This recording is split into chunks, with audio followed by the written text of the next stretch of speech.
bienvenue à toi. Tu aimes les histoires flippantes, les creepypastas, un petit peu l'horreur? Viens, installe-toi avec moi auprès du feu. Par contre, prends un plaid, peut-être un cookie aussi, et viens découvrir une nouvelle histoire maléfique. Je me suis encore levée ce matin avec cette étrange sensation au fond de la gorge. L'impression qu'une chose horrible va s'abattre sur nous, sans pouvoir définir de quel côté vient le danger. Cela doit bien faire la 12e fois depuis le début du mois. C'est désagréable, ça ne me quitte pas. En fait, ça ne me quitte jamais. Même lorsque tout va bien, cette sensation est en dormance. Je la sens qui pulse sous mes tempes. Oui, ce matin encore, c'est là. Mais plus fort. J'ai la gorge nouée, le cœur qui s'accélère. Mes mouvements se font erratiques. Parfois j'en tremble.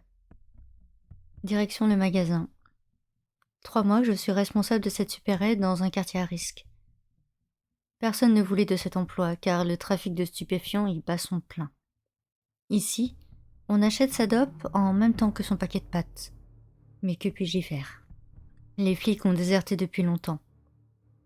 Ma clientèle se résume à des familles qui ne sont pas nées sous la bonne étoile, à des prostituées qui rentrent de leur nuit harassante, à des jeunes qui vont se poster pour faire le guet. Je n'ai même plus d'employés. Le dernier en date gagnait plus en passant de la coque dans l'arrière-boutique qu'en rangeant les boîtes de petits pois dans les rayons. Je le comprends. La sensation qu'une chose terrible va arriver ne me quitte pas. Il est 9h et je vérifie mes bons de commande.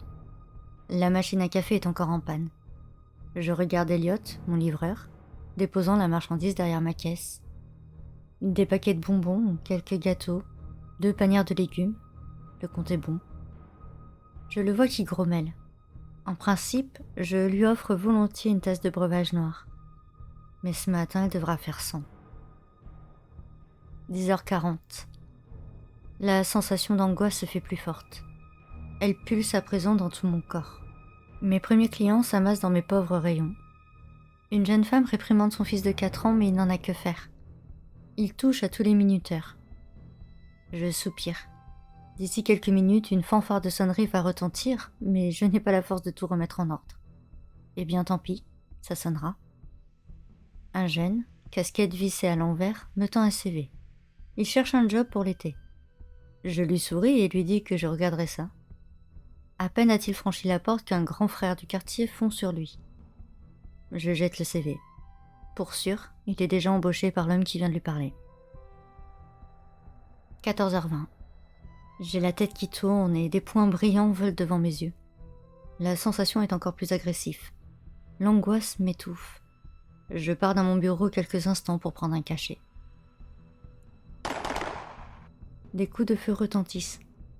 J'entends des hurlements. Je me précipite aussitôt pour rouvrir la réserve. Les mettre à l'abri, je ne pense qu'à ça. Avant que j'aille me soigner, ils étaient une dizaine dans le magasin, dont 3 enfants. Il faut que je sauve mes clients. Le massacre continue. J'avance prudemment. Je manque de m'étaler au sol lorsque mon pied entre en contact avec un corps. Une jeune femme, face contre terre. Je la retourne et je retiens mes larmes. Elle a tenté de protéger son bébé, mais la balle a traversé les 2 corps en même temps. Non, non, non, non! J'entends un hurlement sur la droite et je m'y précipite. C'est trop tard. Un vieil homme gît sur le sol, sa canne a glissé à quelques mètres. L'angoisse tambourine sous mon crâne. Ma vue se brouille de plus en plus, mais j'avance encore. Je vois au loin une petite fille qui se cache sous un étal de tomates. Elle me regarde avec des yeux apeurés. Je mets mon index sur la bouche, lui signifiant de ne pas faire de bruit. La détonation était toute proche. Je m'accroupis aussitôt, mais j'aperçois le corps de la petite qui glisse contre le sol. Une balle entre les 2 yeux, radicale. Alors que les minutes passent, je n'aperçois plus que des corps. Je tremble, je manque d'air. Je joue sûrement mes derniers instants sur cette terre. J'aperçois à quelques pas de moi la porte réservée au personnel. Je m'y précipite le plus silencieusement du monde.